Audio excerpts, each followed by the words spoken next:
and welcome to our September celebration event. I'm Susan Thornton, the CEO of the Cutaneous Lymphoma Foundation, and with me tonight I have Holly. I'm the Chief Operating and Financial Officer with the Cutaneous Lymphoma Foundation. Excited to be here with everyone. And I'll just say, Holly really is one of the behind the scenes people that you don't often get to see. So it's really great to have her with us tonight. And she makes me look good all the time, I'll just say. So, Susan. Yeah, well, it's nice to let people know who all the folks are. I just get to be the face in front of the camera most of the time. So, there's a lot more that happens behind the scenes to make all this stuff really work and come together and to bring all of our programs to you. So tonight it's all about celebrating September, and we had a lot of stuff happening. So thanks for joining us, everybody. As the slide says, wow, what a September. I will say it was more jam-packed than I think ever. We have celebrated Blood Cancer Month, World Lymphoma Awareness Day. Today is Rare Cancer Day, which we also participated in. And of course, we are celebrating our big Get Your Move On event that happened, and really talk a little bit about that. We had our first ever virtual international patient conference earlier in September. That was amazing. I hope you were able to join us. And if you weren't, all of the videos and the interviews with our fireside chats with the physicians are all up on the website. I encourage you to check it out. And if you're curious about some of the other health systems, take a look at those as well. And, with your help, we're really making a difference around the globe for cutaneous lymphoma and everyone who is impacted. So again, here's a little bit about our International Patient Conference, and I have to say this is near and dear to my heart, and we were able to cover 3 time zones from Europe and Eastern North America and Western North America. We had people from all over the world joining us, which was amazing. Our 2 patient speakers who shared their stories, we had Tan and Mickey from the Netherlands on Friday night, and we had Ashley join us from Scotland on Saturday. It was really an amazing event. And, why did we do it? Well, most people around the globe who've been impacted or are living with cutaneous lymphoma really have never, ever met another patient. And, we've done a pretty good job over the last 20-some years through the foundation of connecting people and providing programs, especially here in the US and Canada, and we've been able to do live events. But that hasn't happened in other places around the world. And in the advent of COVID and bringing everything virtual, I think it's one of the silver linings that has come out of this challenging time is using technology to be able to really bring our community together. And that is so, so, so critical. There's so much happening within the ecosystem of cutaneous lymphoma around the world with clinical trials and new therapies that are coming to market. And there's a lot of things that happen behind the scenes that we are part of, and we need to connect our community globally so that we can participate and really move things forward. So, if you haven't checked it out, I encourage you to go out to the website and check out some of the videos. I think the fireside chats were amazing to do. Professor Sean Whitaker from the UK, Dr. Alan Rook, who a lot of you know, from the University of Pennsylvania, and Dr. Francine Foss were our 3 physician fireside chats. So, really check it out. And if you want to learn about other health systems, the Canadian health system, or how things work in Europe, you can get some good information. Or, how does policy and advocacy work here in the US when from the patient perspective. So anyway, some great stuff to check out. And of course, World Lymphoma Awareness Day was September the 15th, and we participated with our colleagues and lymphoma organizations around the world under the umbrella of the Lymphoma Coalition, which brings together all of the lymphoma patient groups. And we together raise awareness. So amazing, 1,000 people reached through with a single Facebook post. That's incredible. And with everyone's help, we're really able to raise the visibility about lymphomas around the world. Yes. And that really helps us. When I think about 50 people adding the profile frame to their Facebook page, and I think about how many people see each one of those 50 people, the reach is just heartwarming to know that even if people don't necessarily know what that cutaneous lymphoma is, adding that frame just draws more and more awareness, which is exactly, what we want to do. So exciting. It was very exciting that 50 people added that to their Facebook. And next year, let's shoot for 100 or more. Exactly. And around the globe, right? So it really helps. And those are the kinds of things that you all can do to help us together to raise awareness, which then benefits the whole community. So mark your calendars for next year, September 15th. And of course, our Get Your Move On was amazing. And I am just so grateful to everyone who participated. You all rock, really. Getting out there, moving, raising awareness, letting people know about cutaneous lymphoma, and along the way fundraising for all the things that we are trying to do to bring you more and more programs. It's extraordinary, and we're really excited to have all of you who joined us and look forward to growing this in the future. And I know Holly's done a ton of work behind the scenes on Get Your Move On and the technology and trying to make it easy. I don't know if you have anything else you want to share, Holly, about Get Your Move On this year. And I know we had some extraordinary fundraisers. We really did. Do we have that on the... We do. The very next, I think it's, this there we this go. was our, our corporate sponsor. No, go ahead. So now we're talking over each other. Go ahead, Holly, because you have this was really your baby. With great appreciation, always to our corporate partners. Innate Pharma sponsored this year's Get Your Move On and shared it through their social media, which again, all about the awareness. Raising funds to support the programs and services the foundation does is amazing, but raising awareness through social media channels and outreach is also equally as amazing. And then, we've raised through the 17 fundraisers over $10,000. In our top fundraising folks this year were Lori Skoog and Tori Mangone and Brittany Richardson-Canty of Team TIFF. And we just can't express how grateful we are for the efforts that people make. Each and every one of you who took part in this event, truly meaningful. And, not everybody took advantage of the tools we used, and that was okay too, because it spread it out on Facebook as well. And so meeting people where they are, I think that it worked out beautifully this year. We were really excited about the participation and couldn't be more grateful. Yeah, absolutely. And, again, looking to grow and expand around the globe. And next year, hopefully we'll have, photos to share from different parts of the world and really bringing together our cutaneous lymphoma community, because it's all about those of us that are impacted by the disease. And that's really what makes the difference. And, Lori and Tori and Brittany, really thank you, thank you, thank you.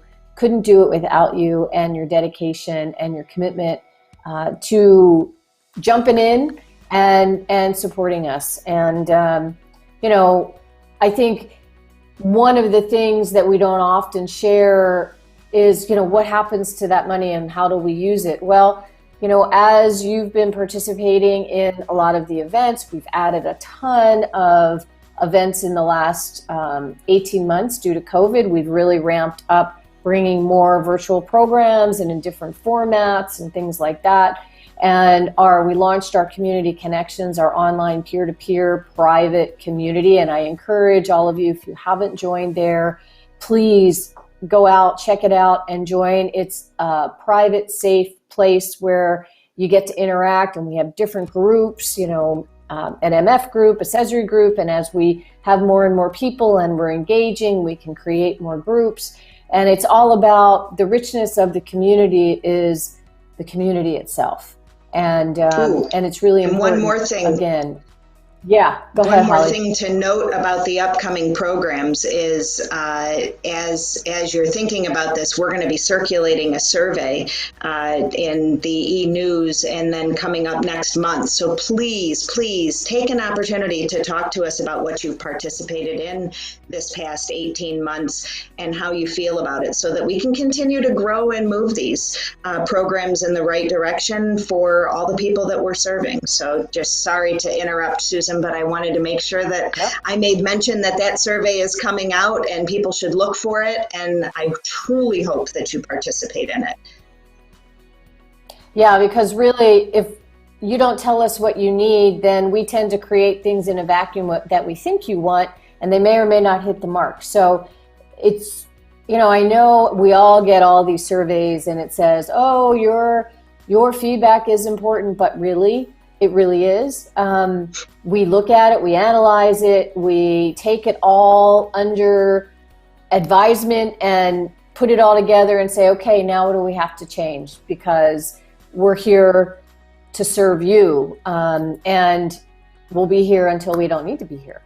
But those surveys are really important. And I know sometimes we ask a lot, and we do our best to try not to overwhelm with too many things. And what maybe you don't see as often is behind the scenes, kind of all of the requests that we get from different stakeholders, different people wanting to talk to our patient community. And we really vet those requests so that we know who it's for, why they're asking, what they're doing with the information, and then requesting to make sure that there's a feedback loop and we can share back, you know, the outcomes from those different programs if there are outcomes to share. So anyway, just a little more what happens behind the scenes that you don't necessarily always get to see. So, you know, again, all the different things that we do, we've got a finger in, I think, a little bit of everything that happens in the area of cutaneous lymphoma. So whether it's research, you know, connecting with the researchers, being part of the scientific meetings and pulling all that data together, simmering it down so that we can bring to you the nuggets out of the scientific meetings that would be of impact to you or of interest or of importance. And our own research programs. You know, as many of you know, we launched our research roadmap in 2021, which was a huge effort with our Research Advisory Council. And we have a big task ahead of us if we want to continue to actually fund important research in the area of cutaneous lymphoma. And as many of you know, research isn't always about creating new treatments. You really need to understand the disease and the underlying biology, how the disease functions, why sometimes for some people they become resistant, and all of that kind of research is hard to get funded. And our researchers really are looking to us to help facilitate that kind of really critical, important research. And the more money we can raise and the more funds that we can offer to these researchers to get these research projects moving and gathering this important data can help move the needle forward for all of us. And that information can help impact and influence the therapies and the targeted therapies and understanding better who should get which therapy when. So there's so much work to be done. And if you have an interest in helping us raise funds for research, let us know, because we can use all the help we can get. And then, of course, all of our publications. And, you know, I think one of the things I'm most proud of, and this is a big legacy that our founder, Judy, really made so important is to be there for any individual who is in need of support or an ear, someone that understands what they're going through, to really have that one-on-one connection, whether it's via email, whether it's a phone call. And I think, not everybody needs that. I can tell you, based on all the folks that I've had the privilege to speak with over the years, it really makes a difference when you can actually talk to someone about who understands the language, understands the disease and the therapies, and can help provide some guidance and direction. And, I think that's a service we don't talk about as often, but I think it's a really important one, and one that you don't find in even a lot of other patient organizations. And we truly relish those connections. So if you need us, we are here. Call us, or drop an email, and we'll do our best to help figure out how to help you navigate and wrap your head around this sometimes very complex and crazy disease. And then, on the advocacy and alliance arena, we are actually raising our sights, looking globally at what's going on in different geographies and different countries. As a matter of fact, I had a phone call this morning, and we were talking about some physicians and how in Bahrain and in South Africa, and how they are treating cutaneous lymphoma patients, and they're not connected to the clinical community. So we were talking about creating a partnership and alliance where we can help to connect those physicians back into the global clinical scientific community, so they can begin to educate themselves on what's happening in cutaneous lymphoma, to be aware of the best treatment guidelines that have been established by the clinical community. There's so much work that needs to get done, and I, as you probably can tell, I'm pretty passionate about understanding those things and the impact. And Holly's laughing because I always come up with new ideas and new projects, and everybody always says, "Oh my God, how are we going to do that?" It's like, well, I don't know, we'll just figure it out.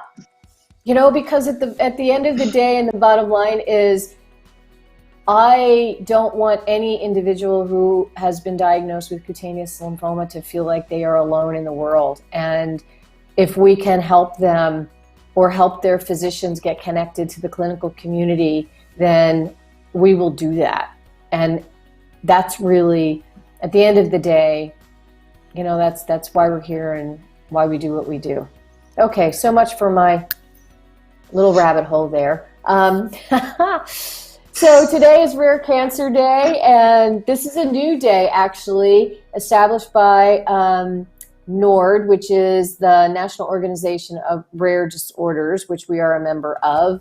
And it was a couple of years ago, we're part of the Rare Cancer work group, and within the arena of rare diseases, there's all kinds of rare diseases, rare disorders, and the rare cancers are a subgroup, but are distinct from some of the other rare disorders out there. So we brought a subgroup together, we're part of the subgroup, and it was determined that, again, to raise awareness of rare cancers, because we are different than some of the more mainstream cancers, right? Breast cancer, prostate cancer, and creating a special day to raise awareness around the U.S.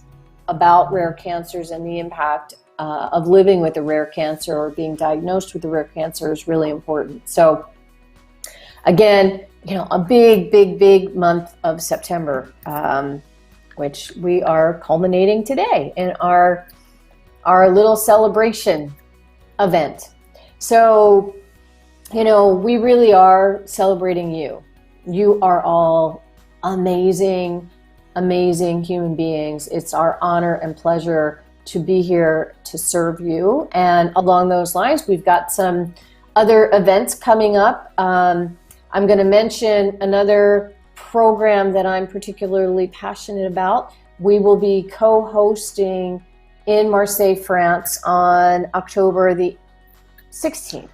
Our first delivered fully in French patient education program, which is being co-hosted with us, the French Lymphoma Patient Organization, and the European Cutaneous Lymphoma Task Force, the clinical meeting, which will be going on next week, which I had hoped to be there in person, but have opted to join virtually. And I will say I'm super disappointed that I'm not going to be able to be in person for this first official patient program in France, delivered by the French cutaneous lymphoma experts, all in French.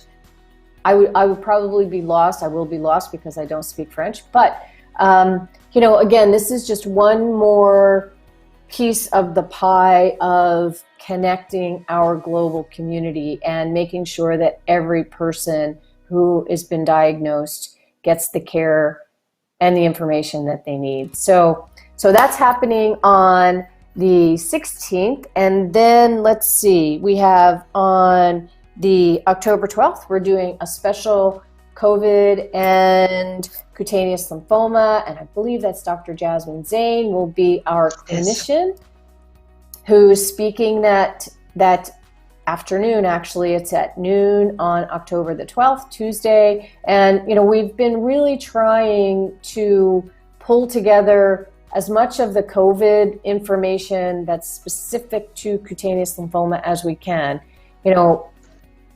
Sadly, there's not a lot of it, but we've been so blessed to have our wonderful clinicians be willing to share what they do know. And you won't find that information anywhere else in the COVID landscape. So join us on Tuesday, October the 12th at 12 p.m. And of course, we will record it. So if you can't join us live, but we would love to have you join us live if you can, but it will be available. And then on, let's see, I'm going to try to go chronologically here. November the 10th, we're going to have an oncology social worker join us to talk about the emotional impact for people living with cutaneous lymphoma and how COVID has impacted. So I think we all had an experience, no matter how COVID has kind of invaded our individual lives. And I think this is a great opportunity, again, for our community to kind of come together and talk a little bit about that emotional impact, because we've all felt it. And I think it's so important to connect and discuss and find ways that we might to manage and navigate, and what might be specific to cutaneous lymphoma that doesn't impact other people. So really excited to bring that to you. And Holly has been working really hard to pull all this really great programs together. And then on, let's see, I hope I get this date right, on Saturday, November the 20th, we're going to do our annual foundation update. So, a little more information than what we're sharing here about the year and where we are and what we're doing and where we hope to go.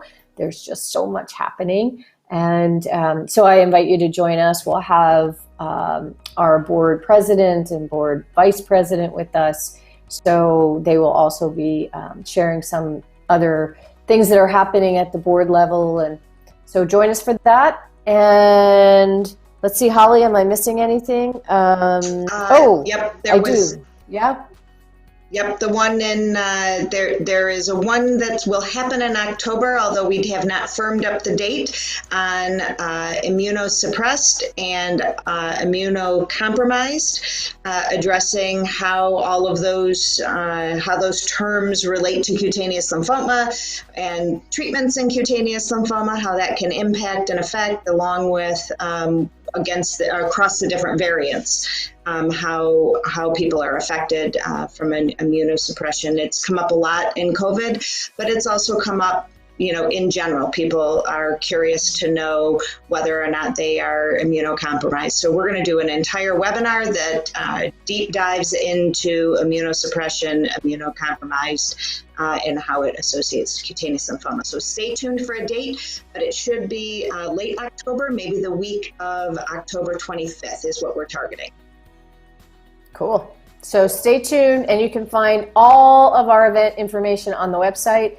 And so I encourage you to, if you're not on our mailing list, get on our mailing list, because then you get the e-news, and that also tells you about our upcoming events and what's happening and other opportunities. Or check out the website for the upcoming events, as well as for the recordings of the events that have already happened.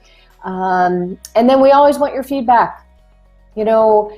Ask your questions. I think this slate of programs showcases our best attempt to address the questions that we are getting from all of you. So if there's something that you would like us to focus on, I know there's lots of topics that kind of come through the door over time, and we're really trying to bring these very specific programs so that we can answer some of those burning questions. So send us your burning questions and let us know what kind of topics we can pull together, different experts in the field. It doesn't have to be clinical. It could be emotional. It could be, nutrition. There's so many different areas of life that get impacted when you're living with cutaneous lymphoma. So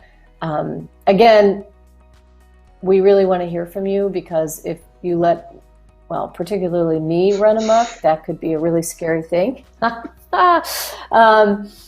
I need the rest of the team to keep me on track, so I don't go all over the map, which I kind of will. Anyway, Holly, did I miss anything? Nope. The only thing I did want to note is the online patient networking group is next Tuesday. So if you are interested in that, that registration is also available online. Yes. And again, another one of those silver linings of COVID, being able to host the networking groups, which we were doing in person in a couple of locations around the US, but now we can bring them virtually to you and bring everybody together in that environment, via Zoom. It's not the same as sitting around a table with people, which we hope we'll be able to do again sometime next year. But I think it also provides an opportunity for people who may not be able to get to an event or participate in a networking group because it's just not in their geography, or they don't have transportation, or any myriad of other things, to be able to connect with the larger community and really find your home. And that's what we hope, that you think about us as your home for cutaneous lymphoma. And we're here anytime, all the time, whenever you need us. And again, many, many thanks to everybody. This has been an amazing month, and we look forward to having you all with us for the rest of this year, and then creating what's next and next year. And let us know.